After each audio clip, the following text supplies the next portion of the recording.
عليه وسلم تسليما اللهم صل على محمد وبارك وسلم صلاة وسلام عليك يا رسول الله صلی اللہ علیہ وسلم۔ اللہ تبارک و تعالیٰ کی توفیق سے ہمارا آپ کا ایک روزہ بخیر و عافیت پورا ہو گیا اور 2 تراویح مکمل ہو گئی اور کلام اللہ شریف میں سے 4 سپاروں کی تلاوت مکمل ہو گئی۔ اللہ تبارک و تعالی اس تلاوت کو، روزوں کو اور صحت و رفتار کو قبول فرمائے۔ قرآن مجید فرقان حمید کا درس نماز تراویح کے بعد میں اس لیے اہم ضروری ہے کہ تاکہ آپ کو یہ معلوم ہو سکے کہ آپ نے سنا کیا ہے۔ جو تراویح میں سنا ہے تو وہ آپ نے سنا کیا ہے۔ اللہ تبارک و تعالی اس کلام کے ذریعے اپنے بندوں سے کیا کہہ رہا ہے، کیا بات کر رہا ہے، کیا پیغام دے رہا ہے، کیا میسج پہنچانا ہے۔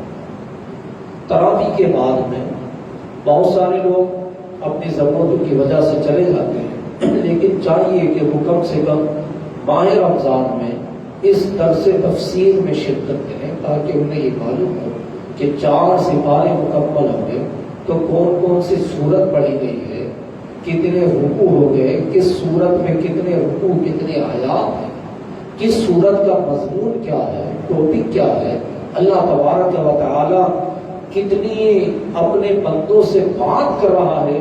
تو بات کا پتہ تب نہ چلے گا جب آپ کو اس کا مطلب معلوم ہو، اور جب تک آپ کو اس کا معنی معلوم نہیں ہوگا تو کیا معلوم ہوگا۔ اس لیے درس تفسیر ہوتا ہے رمضان میں اکثر جگہوں پر، بہت ساری جگہوں پر جو ہے نئے آج کل حفاظ فارغ ہوتے ہیں الحمدللہ، تو ان کو موقع ملتا ہے تراویح پڑھانے کا، تو خاص کر کے لوگ حفاظ کو رکھتے ہیں۔ حفاظ کو رکھنے سے پہلے آپ یہ بھی جاننا ضروری ہے آپ کو کہ کسی بھی مسجد میں کوئی بھی اگر کسی حافظ کو رکھے تو کم سے کم اتنا جان لے کہ وہ خالی حافظ نہ ہو، کم سے کم اسے اتنا ضروریات دین کا علم ہونا چاہیے۔ حافظ بندہ ہو جاتا ہے لیکن اسے بنیادی علم بھی نہیں ہوتا ہے کہ کہاں اگر سجدہ سہو ہو گیا تو ہوگا کہ نہیں ہوگا، کن مسائل کی وجہ سے نماز میں فساد برپا ہو جاتا ہے، کب واجب ہو جاتا ہے، کیا واجب چھوٹ گیا تو اب کیا کرنا پڑے گا، ان باتوں کا علم بھی ہونا ضروری ہے۔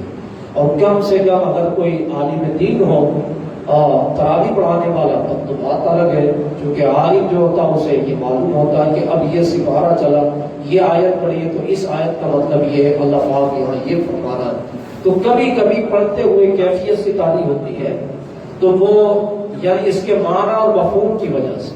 تو قرآن مجید اس کا بڑا مشہور نام ہے، حالانکہ اس کتاب میں اس قرآن پاک کے بے شمار نام ہیں، لیکن 6 بڑے مشہور نام ہیں، اس کے 6 نام بڑے مشہور ہیں۔ نمبر 1 قرآن کریم، اس کا ایک نام ہے قرآن۔ دوسرا اس کا ایک نام بڑا مشہور ہے، وہ نام ہے برہان۔ کیا نام ہے؟ برہان۔ تیسرا اس کا ایک نام ہے بڑا مشہور، وہ نام ہے فرقان۔ کیا نام ہے؟ فرقان۔ جیسے شہر رمضان الذی انزل فیہ القرآن ھدی للناس وبینات من الھدی والفرقان۔ تو اس کا القرآن، الفرقان اور البرہان یہ بڑا مشہور نام ہے۔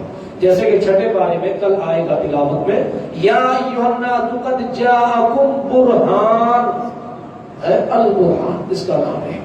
اس کا ایک نام بڑا مشہور ہے الکتاب، جیسے الف لام میم ذالک الکتاب، بڑا مشہور نام ہے اس کا۔ اس کا ایک نام ہے مصحف۔ کیا نام ہے؟ مصحف۔ یہ سورۃ الواقعہ میں اللہ تبارک و تعالی نے اس نام کا ذکر فرمایا، فی صحف مکرمہ، کئی مقام پر ہے، خاص کر کے سورہ لا یمسہ الا المطہرون، جب یہ آیت کریمہ ہوتی ہے تو وہاں پر اس کا نام ہے۔ پھر اس کا ایک نام ہے النور۔ کیا نام ہے؟ نور۔ اللہ کے حبیب علیہ السلام کا نام بھی نور ہے، اور قرآن کا نام بھی نور ہے، اور اللہ کا نام بھی نور ہے، اور اسلام کا نام بھی نور ہے۔ کیا ہے؟ اسلام کا نام بھی نور ہے۔ اور اللہ کے حبیب علیہ السلام نے نماز کا نام بھی نور رکھا ہے، نور ہے، تو اس کا بڑا مشہور نام ہے کہ 6 نام اس کے بڑا مشہور ہے۔ کل ہم نے سورۃ الفاتحہ کی تلاوت کی تھی، اور چونکہ مجھے خلاصہ ہی بیان کرنا ہے تاکہ آپ اس کی بات کو سمجھ سکیں، اور اگر تفصیل کی جائے گی تو لمبا ٹائم ہے، ہم نے سورۃ الفاتحہ کی تلاوت کی، سورۃ الفاتحہ پڑھی گئی۔ اب اس سورۃ الفاتحہ میں ایک رکوع ہے، 7 آیات ہے، 7 آیات پر مشتمل ہے، 27 اس میں کلمے ہیں، اور 140 اس کے اندر حروف ہیں، 140 اس کے اندر حروف ہیں۔ اس کے اندر بے شمار کمالات، اور اللہ تبارک و تعالی نے اس کی بڑی اس میں حکمتیں اور آقا علیہ السلام نے اس کی بڑی برکتیں بیان فرمائی ہیں۔ پھر ہم نے سورۃ البقرہ آج ہماری کمپلیٹ ہو گئی، اور سورہ آل عمران بھی کمپلیٹ ہو گئی الحمدللہ۔ تو سورۃ البقرہ پڑھی گئی، سورۃ البقرہ میں 40 رکوع ہیں، 40 رکوع، اور اس کے اندر 286 آیات ہیں، سب سے بڑی سورت ہے، 40 رکوع ہیں، 286 آیات ہیں، اور اس کے اندر 6121 کلمات ہیں، اور اس کے اندر اگر حروف کو کیلکولیٹ کیا جائے تو اس کے اندر حروف بنتے ہیں 25,500۔ اس پوری سورت کے اندر سب سے بڑی سورت ہے جس کا نام سورۃ البقرہ ہے۔ کون سی سورت ہے یہ؟ سورۃ البقرہ ہے۔ اب اس کے بارے میں ہم پہلے ابھی بیان کریں گے انشاءاللہ تعالیٰ، تھوڑا سا اس کا خلاصہ بیان کریں گے۔ دوسری ہم نے اس کے بعد میں جو سورت پڑھی گئی تھی اس کے اندر، وہ تھی قرآن مجید فرقان حمید کی سورہ آل عمران۔ کون سی سورت تھی؟ سورہ آل عمران۔ اور تھوڑا سا حصہ آج تلاوت ہوا سورۃ النساء کا۔ کیا تلاوت ہوا؟ سورۃ النساء کا۔ یہ سورہ آل عمران پڑھی، یہ سورہ آل عمران سورہ بقرہ کے بعد سب سے بڑی سورت ہے، یعنی قرآن مجید میں سب سے بڑی سورتوں میں سورہ بقرہ، اور اس کے بعد سورہ آل عمران، پھر سورۃ النساء، پھر سورۃ المائدہ، پھر سورۃ الاعراف، پھر سورۃ الانفال، اور پھر اس کے بعد جا کر کے سورۃ التوبہ۔ یہ بڑی بڑی صورتیں ہیں جو پیر در پہ آتی ہیں۔ اور سورہ آل عمران پڑھی گئی، سورہ آل عمران اس کے اندر 20 رکوع ہے، 20 رکوع، اور اس کے اندر 200 آیات ہیں، اور اس کے اندر جو کلمے ہیں وہ 3480 کلمات ہیں پوری سورت میں، اور اس کے اندر اگر حروف ہیں تو 14520 حروف پوری سورت میں بن جاتے ہیں۔ اب یہ جو سورت ہے سورۃ الفاتحہ، سورۃ البقرہ اور سورہ آل عمران، یہ سورۃ الفاتحہ کہاں نازل ہوئی؟ اس کے بارے میں علماء کا، مفسرین کا اختلاف ہے۔ مفسرین کے 2 اقوال ہیں، یہ فرماتے ہیں کہ یہ سورت مدینہ المنورہ میں نازل ہوئی، اور بعض فرماتے ہیں یہ سورت مکہ المکرمہ میں نازل ہوئی۔ حضرت امام مجاہد رحمۃ اللہ علیہ فرماتے ہیں یہ مدینہ المنورہ میں نازل ہوئی، اور ایک قول یہ ہے کہ یہ 2 مرتبہ نازل ہوئی ہے، ایک مرتبہ مکہ میں نازل ہوئی اور ایک مرتبہ مدینہ المنورہ میں نازل ہوئی ہے۔ اس کے قرآن مجید کے جتنے نام ہیں اتنے ہی نام اسی سورت کے بھی ہیں، اس سے زیادہ کسی اور کے نام نہیں ہے۔ اس سورت کے نام کسی کے کثرت، جیسے اللہ تبارک و تعالیٰ کے صفات 99 اسماء ہیں، اسی طرح سے اللہ کے حبیب علیہ السلام کے بھی 99 اسماء ہیں، اسی طرح سے قرآن کے بھی کثرت اسماء ہیں، اور اسی طرح سے سورۃ الفاتحہ کے بھی نام ہیں۔ کیا نام ہے؟ اس کی تلاوت کی جاتی ہے، اس کا نام ہے فاتحۃ الکتاب، اس کا نام ہے سورۃ الحمد، اس کا نام ہے سورۃ الفاتحہ، اس کا نام ہے القرآن، اس کا نام ہے الکتاب، اس کا نام ہے السبع المثانی، یعنی بار بار پڑھے جانے والی، اور اس کا نام ہے سورۃ الکنز، اس کا نام ہے سورۃ الوافیہ، اس کا نام ہے سورۃ الکافیہ، اس کا نام ہے سورۃ الشفاء، اس کا نام ہے سورۃ الشافیہ، اس کا نام ہے سورۃ الدعاء، اس کا نام ہے سورۃ التعلیم المسئلہ، اس کا نام ہے سورۃ السؤال، اس کا نام ہے سورۃ المناجات، اس کا نام ہے سورۃ التفویض۔ 25 اسماء ہیں سورۃ الفاتحہ کی، اور یہ جو اس کے 25 نامز ہیں، ان سے یہ معلوم ہوتا ہے کہ ہر چیز اللہ نے سورۃ الفاتحہ میں رکھی ہے۔ اگر آپ دعا کی نیت سے پڑھیں تو سورۃ الفاتحہ دعا بھی ہے۔ اگر آپ سورۃ الکنز یعنی خزانہ ہے سورتوں کا علم کا، یہ سورۃ الفاتحہ ہے، سب کے لیے کافی ہے۔ سورۃ الکافیہ اس کا نام ہے، اور شفا دینے والی بھی اللہ کے حکم سے یہ پڑھو تو اللہ شفا دیتا ہے، تو اس کا نام سورۃ الشفا بھی رکھا۔ اگر کوئی مناجات کی نیت سے پڑھتا ہے تو اس کا نام سورۃ المناجات بھی رکھا۔ پھر اس کا نام السبع المثانی، ام القرآن، قرآن کی ماں، ام الکتاب، کتاب کی ماں ہے۔ کیا ہے سورۃ الفاتحہ؟ حضرت عبداللہ ابن عباس رضی اللہ تعالیٰ سرکار کے چچا کے بیٹے فرماتے ہیں کہ اگر اللہ تعالیٰ پورے قرآن کو نازل نہ فرماتا، صرف سورۃ الفاتحہ کو اتارتا، بس سورۃ الفاتحہ خالی پورے اسلام کی تاریخ کے لیے اور دین کے مسائل کے لیے کافی ہوتا۔ بولو سبحان اللہ۔ یعنی اتنی مبارک اور اتنی متبرک سورت ہے یہ سورۃ الفاتحہ، تبھی تو ہر نماز کی ہر رکعت میں پڑھی جاتی ہے نا، اسی کو بار بار پڑھا جاتا ہے۔ کیوں؟ اس لیے فرمایا السبع المثانی، یہ بار بار پڑھے جانے والی سورت ہے۔ اب اس کی فضیلت سنو۔ حضرت ابو سعید بن معلّہ رضی اللہ تعالیٰ، یہ اللہ کے حبیب علیہ السلام کے صحابی ہیں، اور یہ حدیث بخاری شریف کتاب الفضائل، فضائل القرآن باب فاتحۃ الکتاب میں یہ حدیث موجود ہے، اور حدیث کا نمبر ہے 5006 حدیث کا نمبر ہے۔ وہ بیان فرماتے ہیں کہ حضرت ابو سعید بن معلّہ رضی اللہ تعالیٰ کہتے ہیں میں نماز پڑھ رہا تھا مسجد نبوی شریف میں، اور نماز کی حالت میں اللہ کے حبیب علیہ السلام نے مجھے دیکھا اور پھر مجھے بلایا، آواز دی یا سعید، تو میں نماز میں تھا۔ فرماتے میرے دل میں خیال آیا میں نماز توڑوں اور حضور بلا رہے ہیں تو کیا کروں گا؟ تو کہتے ہیں میں نے نا جلدی جلدی نماز پڑھی، اور جلدی جلدی نماز پڑھ کے نا میں حضور کی بات میں پہنچا۔ تو اللہ کے حبیب علیہ السلام نے فرمایا سعید بتاؤ تمہیں کون سی چیز نے روکا تھا؟ کیا میری آواز تمہارے کانوں تک نہیں گئی تھی؟ انہوں نے کہا یا رسول اللہ گئی تھی، میں نماز میں تھا۔ کیا؟ میں نماز میں تھا۔ اللہ کے حبیب علیہ السلام نے فرمایا تم نماز میں تھے، کیا تم نے اللہ کا قرآن نہیں پڑھا ہے؟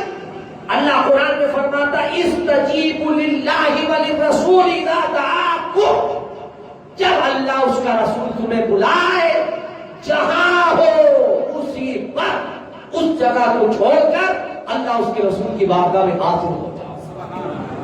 حضرت سعید بن معلّہ کہتے ہیں جب میں حاضر ہوا تو اللہ کے حبیب علیہ السلام نے فرمایا کیا تم نے قرآن نہیں پڑھا ہے؟ پھر اللہ کے حبیب نے یہ آیت کریمہ تلاوت فرمائی، اور اس کے بعد فرمایا سعید جب میں نے تمہیں بلایا تھا تو تم نماز وہی چھوڑ کر تم آتے، کیا نماز وہی چھوڑ کر آتے، اور میں جو تم سے بات کہہ رہا تھا وہ میری بات تم سنتے۔ اگر میں تمہیں کسی کام سے بازار بھیجتا تو تم بازار جاتے اور میرے لیے سامان خرید کر لاتے، اور واپس آ کر کے جہاں سے نماز چھوڑی تھی اسے کنٹینیو کر لیتے، نماز پوری ہو جاتی۔